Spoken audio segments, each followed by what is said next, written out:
Hello students, I am Bhabhi Srivastava. Welcome to my channel B calculus. आज हम करेंगे class 12 का मैथ्स का चैप्टर 1 है रिलेशन एंड फंक्शन। इसकी एक्सरसाइज 1.1 का क्वेश्चन 12 कर रहे हैं।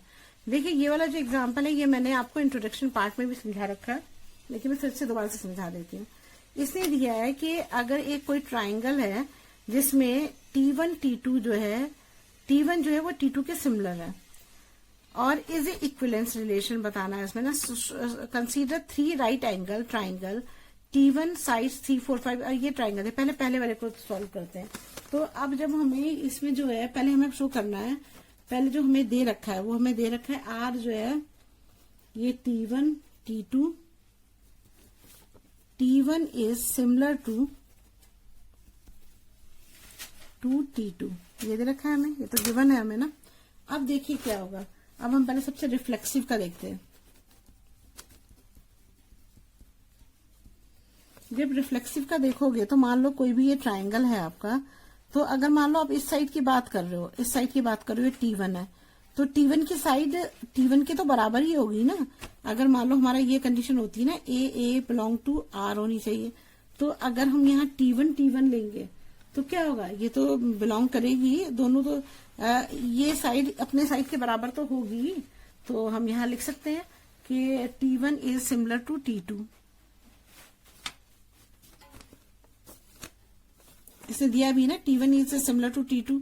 तो हम इसको ऐसे भी समझ सकते हैं कि अगर T1 T2 के बराबर है तो हम अगर T2 की जगह T1 लिख दें तो क्या हो जाएगा, T1 इक्वल टू T1 हो जाएगा। यही तो होगा ना। तो हम यहाँ लिख सकते हैं कि R is reflexive since every triangle is similar to itself. ठीक है, अब करते हैं उसका सिमेट्रिक ना।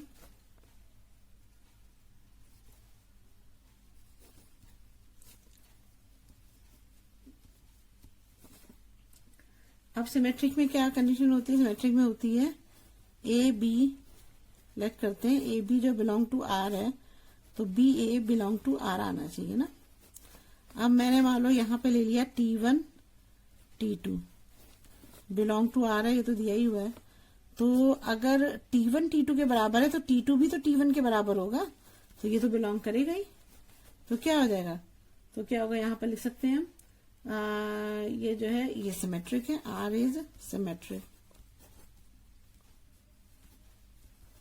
अब दूसरा लेते हैं ट्रांजिटिव। ट्रांजिटिव में क्या कंडीशन होती है, A B belong to R होती है, B C belong to R होती है, और फिर ए और C, A C belong to R होनी चाहिए ना। ये तो आप लेट ही करते हो। तो अब देखो, अब इसमें मान लो कि कोई भी लाइन है, अगर हम A1 A B मान लो T1 T2 ले लें तो T1 T2 लेट कर लेते हैं, मतलब ये तो दिया ही हुआ है, बिलोंग टू R है ही। और अगर T2 T1 दे रखा है ना, T2 तो B तो लेना ही है, और C ले लेते हैं हम T3, तो ये भी बिलोंग टू R है, ये तो हमने लेट ही किया है।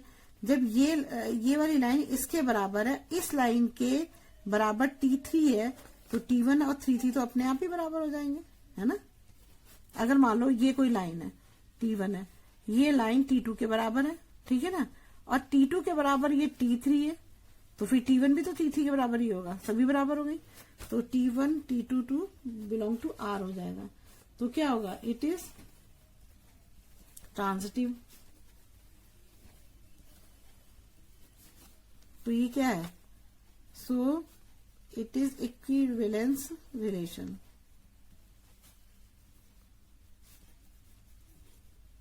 ठीक है, अब नेक्स्ट क्वेश्चन नेक्स्ट पे रखा है इसने कि अगर मतलब इसे साइड दे दी है हमें ना, तो लिख लेते हैं साइड ना। साइड क्या देखिए 3 4 5 ना।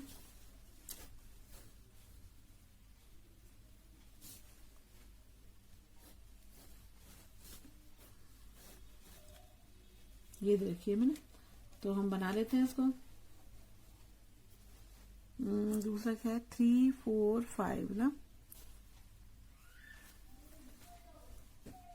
देखो 3 राइट ट्राइंगल दे रखे हैं, इसमें ये बता रहा है, इसमें ये बोल रहा है कि ये T1 T2 T3 में रिलेटेड है, ये बताना है कौन सा ट्राइंगल रिलेटेड है।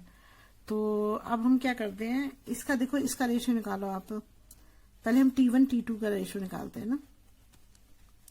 तो ये क्या हो जाएगा 3/5, 4/12 और 5/13। ये तो कुछ हो ही नहीं रहा, कोई रिलेशन बन ही नहीं रहा है इसमें ना। अब T2 और T3 ले लेते हैं, तो क्या है 5/6, 12/8 और 13/10। ये भी कोई रिलेशन नहीं बन रहा है, ऐसे कुछ करोगे तो 6 कटेगा नहीं, 8 भी, तो कुछ भी नहीं बनेगा, कुछ भी नहीं आ रहा है इसमें। अब हम लेते हैं T1 और T3 लेते हैं, ठीक है। ऐसे करके सारे रिलेशन देखने पड़ेंगे। T1 T3, T1 T2 देख लिया हमने, T2 T3 ले लिया। अब T1 T2 देखते हैं, T1 T3 देखते हैं। तो T1 क्या है मेरा 3 6 और दूसरा क्या है मेरा, दूसरा है मेरा 4 ना, 4/8 है। चौथा है मेरा 5/10 है। अब देखो ये रिलेशन बन रहा है, देखो इसको कटोगे 3 1 जा 3, 3 2 जा 6, 4 1 जा 4, 4 2 जा 8, 5 1 जा 5, 5 2 जा 10, मतलब सबका रेशियो 1/2 आ रहा है। तो T1 और T3 में रिलेशन है ना। तो यहां पे लिख दीजिए सो T1 एंड T3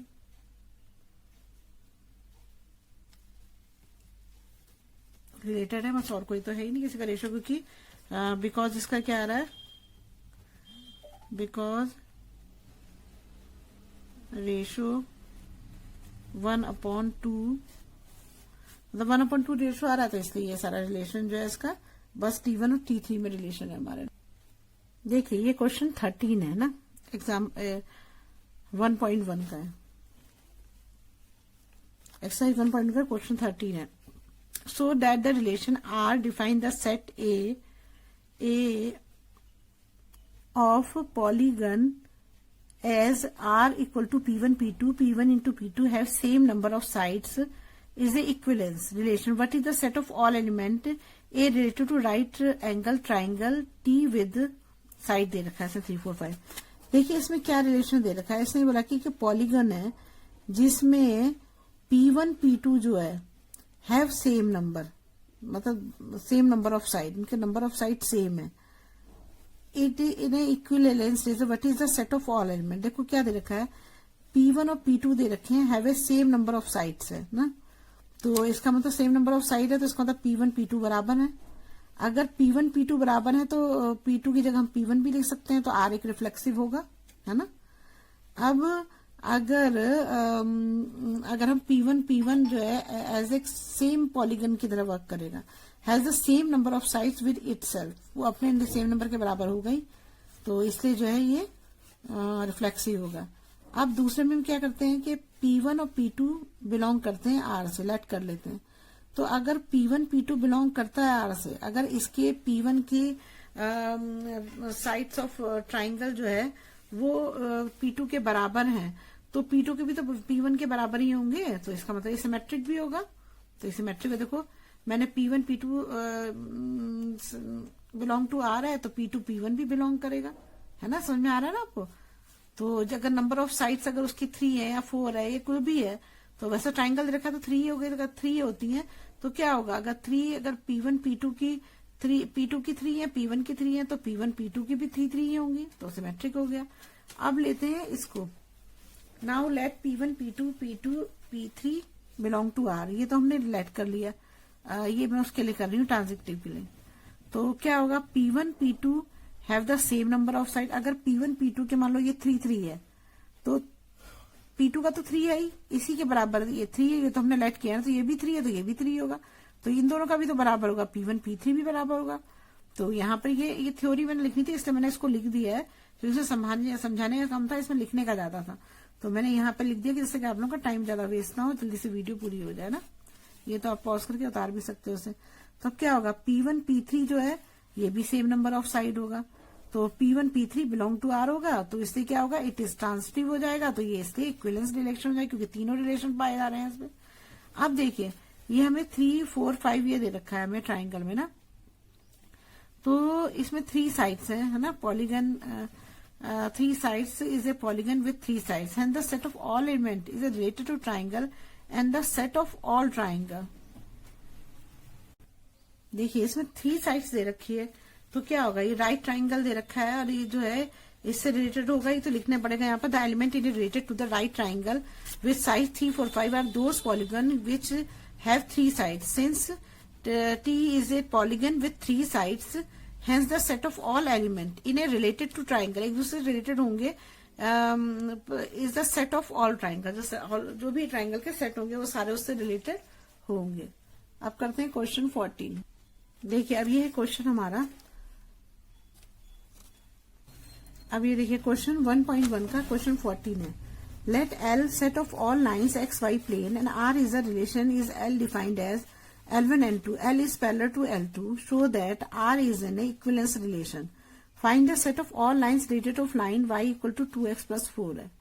अब देखिए कोई भी अगर मान लो ये एक L1 लाइन है और ये एक L2 लाइन है, तो इसमें क्या है, ये दोनों एक दूसरे के पैरेलल है। अगर कोई चीज एक दूसरे के पैरेलल होती है तो इनकी क्या चीज सेम होती है, इनका स्लोप सेम होता है, ये हमें पता है ना। अगर वो एक दूसरे के पैरेलल है तो इसकी जो वो होगी स्लोप वो सेम होगी ना। तो अब देखते हैं, अगर हम ये L1 L2 parallel to L1 इस पैरेलल टू L2 है, तो अगर इसका A बिलोंग टू R होता है तो क्या होगा, L1 L2 के बराबर है, तो L2 की जगह L1 भी लिख सकते हैं हम, तो L1 L1 हो जाएगा ना। तो L1 जो है तो हम यहाँ सकते हैं R is reflexive as any line L1 is parallel to itself, तो L1 L1 belong to R होगा यहाँ पर ना। अगर सिमेट्रिक देखेंगे तो क्या है, अगर L1 L2 दोनों एक दूसरे के बराबर हैं तो L2 L1 भी एक दूसरे के बिलोंग करेंगे, तो ये सिमेट्रिक भी होगा, तो ये हमारा सिमेट्रिक भी हो गया। आप ट्रांसिटिव देखते हैं, ट्रांसिटिव में क्या होगा कि मान लीजिए कोई लाइन हमारी L1 L2 है ना, तो अगर L1 L2 के पैरेलल है और हमने एक लाइन और खींच दी L3, और हम ये कह रहे हैं कि L2 L3 के पैरेलल है, तो L1 L3 के पैरेलल नहीं होगा, क्या होगा, अगर L1 L2 के पैरेलल है और L2 पैरेलल के अगेंस्ट ही हमने एक लाइन पैरेलल खींच दी L3, तो L2 L3 के बराबर है, तो L1 L3 के बराबर अपने आप ही हो जाएगा, तो ये क्या है, ट्रांसिटिव तो है, तो ये मैंने लिख दिया है यहाँ पर। अब दूसरी कंडीशन दी हुई है, show that R is equivalence होगा, क्योंकि तीनों चीज है तो इक्विवेलेंस तो हो गई। Find the set of all lines related to line y equal to 2x plus 4, ये हमने करी हुई है पहले भी, y equal to 2x equal to 4 होती है, तो ये क्या होता है, यहाँ लिखती हूँ y, यहाँ पे क्या होता है y, अगर ये है y equal to 2x plus 4 है, तो यहाँ 2 जो है m है और ये x है और प्लस c 4 है, तो हमारा m तो इक्वल ही होगा ना, भले ही c चेंज हो जाए लेकिन हमारा m तो एक ही होगा, क्योंकि ये दोनों एक दूसरे के पैरेलल है। जब पैरेलल है तो m सेम होगा दोनों का, तो अगर m ये क्या है, इसका 2 है, तो हम लिख सकते हैं यहाँ पर the set of all lines related to the line y equal to x plus 4 is the set of all lines that are parallel to the line y equal to 2x plus 4, क्योंकि parallel है तो मतलब m equal होगा, तो m equal to 2 होगा। We know that the parallel lines have the same slopes, the line parallel to the given line is in the form of y equal to 2x plus c, तो इसलिए जो है belong करेगा, ये c belong to r हो जाएगा, बस यही है, समझ आ गया। चलिए अब 15 करते हैं। अब ये देखिए लास्ट क्वेश्चन है 14, 15, ये तो बहुत इजी क्वेश्चन है। इसमें इसने हमें खुद ही दे रखा है, ये सेट दे रखा है 1 2 3, इसके रिलेशन दे रखे हैं। अब हमें रिफ्लेक्सिव बताना है, रिफ्लेक्सिव के लिए क्या होना चाहिए, ये होना चाहिए ना, ए बिलोंग टू आर होना चाहिए। अब देखिए हमारे पास है नहीं है, 1 का होना चाहिए, तो 1 का क्या होगा 1 1 ये है, और क्या 2 का 2 2 ये भी है, 3 का क्या 3 3 है, तो हम यहाँ लिख सकते हैं 1 1 और 2 2 3 3 बिलोंग टू आर, तो रिफ्लेक्सिव है ये, है ना।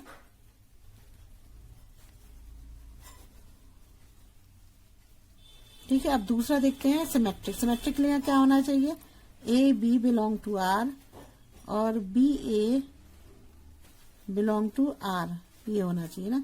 तो ए बी मैंने 1 2 लिया है, तो इसका 2 1 है, नहीं है, इसका 2 1 तो नहीं है। दूसरा देखते हैं कोई और हो, क्या पता 2 2 है, नहीं 1 3 है तो 3 1 है, नहीं ये भी नहीं है,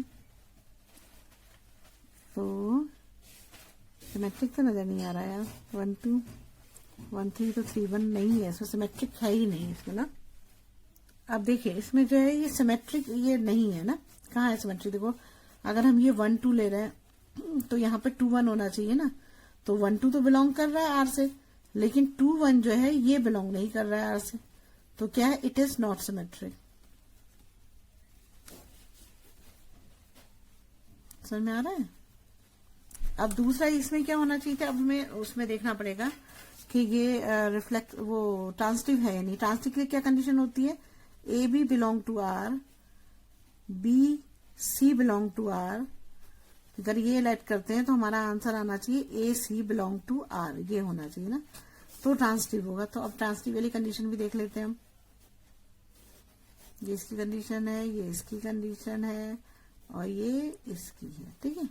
अब देखो हमारा अगर हम लेते हैं यहाँ पे 1 3 लेते हैं तो 1 3 बिलोंग टू आर हो जाएगा ना, और फिर मैं ले लेती हूँ बी लेना है तो 3 3 2, तो 3 और 2 भी बिलोंग कर रहा है आर से। तो अब मुझे चाहिए ए और सी चाहिए ना, तो ए है मेरा, ए ये है, सी ये है, नहीं ए ये है, सी ये है, मतलब ए तो ये, ए ये है और सी ये है, तो 1 2 होना चाहिए, तो 1 2 ये रहा, तो 1 और 2 बिलोंग टू आ रहा है, तो क्या है ये? It is transitive. तो इसमें कौन सा आंसर होगा? देखो आर इज, इसमें क्या है? रिफ्लेक्सिव और ट्रांसिटिव है, सिमेट्रिक नहीं है, तो इट इज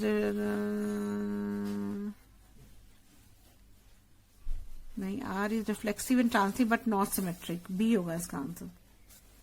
तो कौन सा सही है इसमें? आंसर बी सही है। अब नेक्स्ट करते हैं, नेक्स्ट है हमारा 16। देखिए क्वेश्चन 16 है, इसमें क्या दे रखा है इसने? पहले 2 4 ऑप्शन दिया है इसने, इसमें बोला है कि इसमें कंडीशन दे रखी है कि ये ए बी है, ए इक्वल टू बी माइनस 2 है और बी जो है वो 6 से बड़ा है ना। तो पहली तो यही कंडीशन गलत हो जाती है कि ए 2 है बी 4 है, तो ये तो 6 है ही नहीं, लेकिन फिर भी हमने 4 में से 2 को माइनस किया तो 2 आ गया, तो ये तो होगा ही नहीं हमारा, ए इक्वल टू 2 आ गया, लेकिन यहाँ पर 6 होना चाहिए था, तो ये तो कंडीशन ऐसे भी नहीं होगी। अब 3 8 आते हैं, 3 8 में ये बी बड़ा है 8 से, तो इसको चेक करते हैं। तो जब हम इसमें बी में 8 में से 3 को माइनस करोगे तो यहाँ पे क्या आ जाएगा? यहाँ आंसर आ जाएगा 5, तो 5 आएगा, तो ये तो बड़ा था, लेकिन यहाँ पर ए की वैल्यू 3 है, ये 5 आ रही है ना, तो ए की वैल्यू कितनी आनी चाहिए थी? 3 आनी चाहिए थी ना, तो ये भी गलत हो गया, B is not correct answer. अब इसमें आते हैं, तो इस वाले में देखो ये है, यहाँ पर भी बी 6 से बड़ा था, तो यहाँ भी आ सकता था आंसर, लेकिन यहाँ ए इक्वल टू 5 आ गया, तो ये आंसर करेक्ट नहीं है ना। तो अब अगर हम 6 8 लेते हैं तो 6 मतलब 8 भी बी 6 से बड़ा, इसने दी गई ना कंडीशन, 6 से बड़ा बी होना चाहिए, बी 6 से बड़ा है, तो मैंने 8 माइनस 2 कर दिया, 8 बी हो गया और माइनस 2 है ही, 8 माइनस 2 कर दिया मैंने, करा तो यहाँ 6 आ गया, और ए भी 6 है हमारा, तो 6 इक्वल टू 6 आ गया, तो सी इज जो है करेक्ट आंसर है हमारा। बस यही चीज थी। अगर आपको मेरी वीडियो अच्छी लगी तो प्लीज लाइक और सब्सक्राइब करिएगा और शेयर करिएगा। अगर कोई प्रॉब्लम हो तो कमेंट बॉक्स में कमेंट करिएगा। Thank you.